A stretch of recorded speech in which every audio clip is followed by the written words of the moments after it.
asking Coach Rivera, once Jeremy Shockey kind of gets revved up and starts talking, how long does the talking last? Man, here we go. With Shock, man, I don't know, man. I don't want to say anything that's going to be detrimental to our relationship, so I'd rather not say anything. But, you know, we need more people like Shock with his patriotic mind state. I'm just teasing. But no, man, Shock is a loving person that I think his attitude towards the game, you have to respect it. You know, he comes in each and every day and practices behind off, and he sets the standard to some degree. And it doesn't take him much to get him revved up, as you guys see. But he plays with that type of chip on his shoulder. And guys like that, you're playing against that guy in the upcoming week. You better watch out and turn up, because if not, he's going to put it on you. I know you've said you don't play this game for individual marks, but you're 18 yards away from a pretty big one this weekend. Just the significance of passing Peyton on that rookie passing mark. We got an excellent game plan going in to be successful against the Tampa Bay Buccaneers. We need this win. It'll be an excellent gift, early Christmas gift on Christmas Eve. So I'm more worried about the win column rather than individualistic stats. Like they say, if the season is going right, individualism will take care of itself. So, the big goal is to win the game first. In the last few weeks, the trick plays that have been called have worked for the most part. Can you kind of talk, you and maybe the offense's mindset going in when you've got a special play going in, like that annexation of Puerto Rico, or Legadoo? What's that, Little Giants? No, man, but Coach Jasinski, has a brilliant mind, along with other coaches on the offensive side. And, we run so many plays in each and every practice. And I think he does it half the time just to keep everybody excited and keep everybody into it.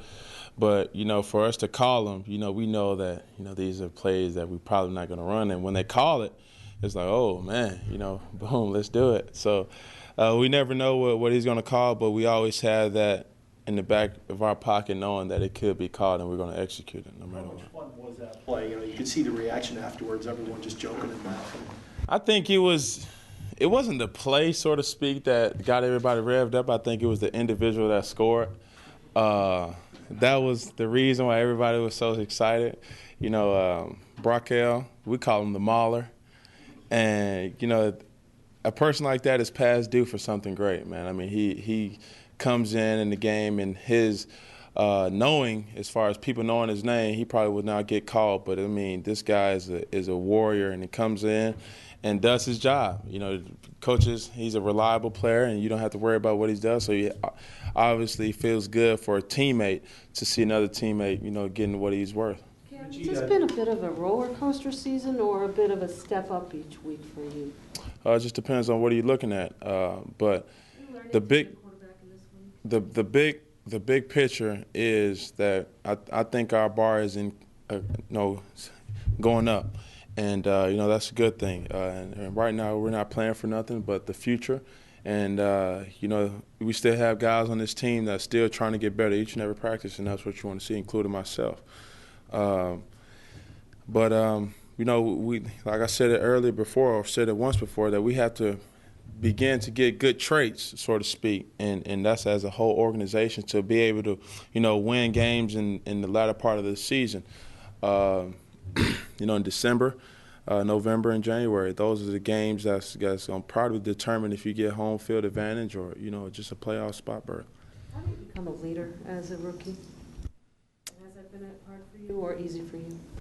I don't know. It just happens. And the position that I have, the quarterback position, it's already a given, so to speak, that you have to be you have to be a leader to some degree. And I don't believe there's an age limit on being a leader. But with the book says, what much is given, much is required. So even though outside of these walls, you still have to be that same particular person, because, not only are your teammates looking, everybody else is looking.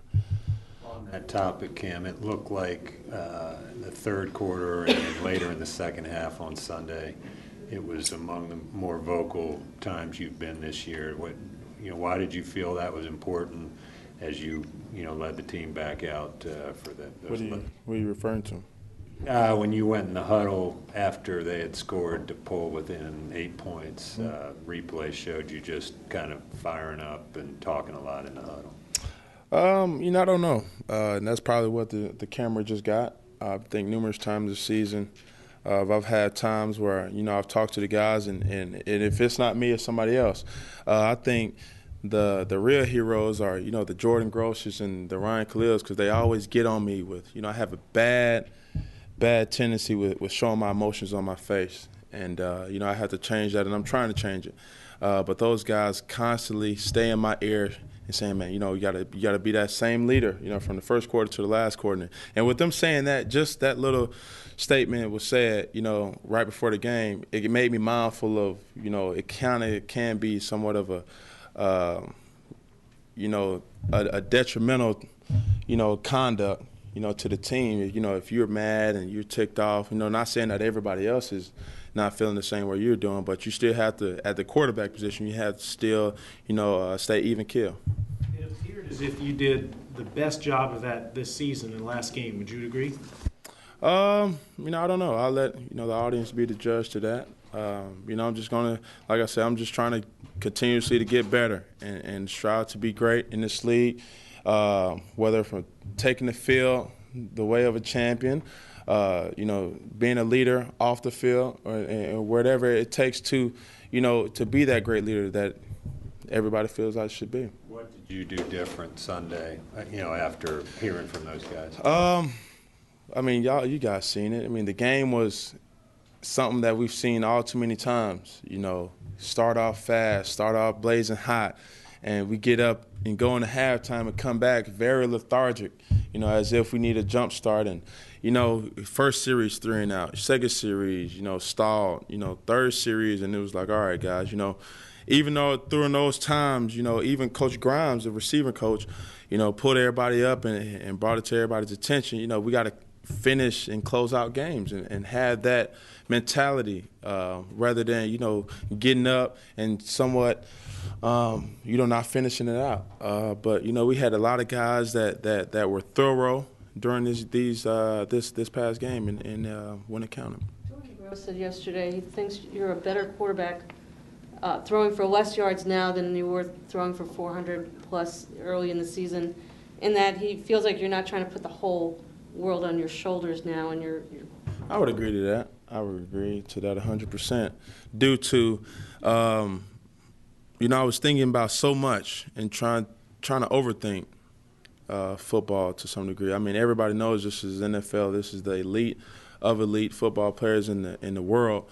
But at the same time, it's still 11 on 11. It's only so much that, the defensive coordinators or the offensive coordinators can do with 11 people. And I was kind of overthinking that, and it was getting me out of rhythm to some degree. But, especially being around these guys on this team, the Jeremy Shockeys, the Jordan Grosses, the Steve Smiths, those guys bring the fun to the game. And, I kind of got sidetracked from that, a couple of times this year. But, like I said, you got to stay even keel, especially at the quarterback position. Was there a moment, was there a time when you just, that aha moment, that the message got through to you? I don't know if it's still clear to me right now, but I'm trying to make steps towards the light rather away from it, and I think that's the biggest thing. Knowing where you want to be and making the proper steps to hold yourself to that standard and living through it.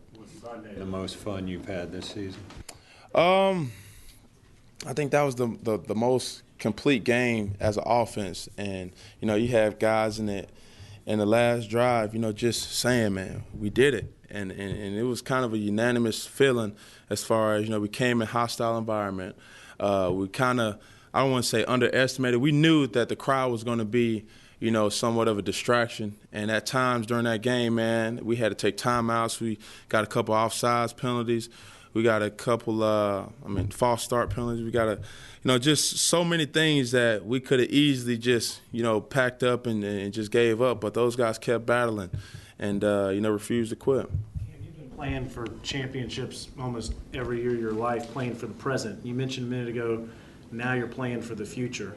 How big of an adjustment has that been for you individually, given what you typically play for every year? It's different, and it's a change. When I first got into college from high school, I have to adapt to it and see how things work, so to speak, and making that transition from the college level to the pros. I'm in it. I've been here and starting for a couple games, and I understand what it takes to, how to prepare for the games. What to expect from the off season, and that's something that I'm going to in the off season. Focus on, and I'll be a fool not to know what I have to do now, and come back even better next year. Cam, you talk about improvements that you like to see in yourself and in the team. Could you be specific in terms of what improvements you want to see for the last 2 games? Y'all asking some broad questions, man, by the way. But, I don't know, man, just to be a complete quarterback. You can never prepare as much. It's always something that you wish you would have prepared for going into each game. And I guarantee if you ask the Drew Breeses, the Tom Brady's, or the Aaron Rodgers, man, it's something that sets them apart from the regular guys in this league. And, if you want to be an elite player, you're going to have to do something different. And that's going to be, you have to be consistent. And I don't think I'm consistent enough. I can be more consistent. And, for this team to go to the next level, everybody has to be accountable. And I'm being accountable for myself. Looking forward to Tampa. What did you learn about their defense the first time you played them a couple weeks ago that will help you out on Saturday? They're very a defense that likes to challenge you. Playing a lot of man-to-man coverage. They have a lot of athletic defensive backs, which puts them in a position to play man-to-man often. And I think playing those guys, they kind of made us very alert of how skilled their defensive ends are. They have 2 rookies, and they did a heck of a job. From what they did, it was kind of surprising to see. You're not. I think it's like a cliche thing in this league. Rookies aren't supposed to flourish like so many have this particular season. And looking at those guys.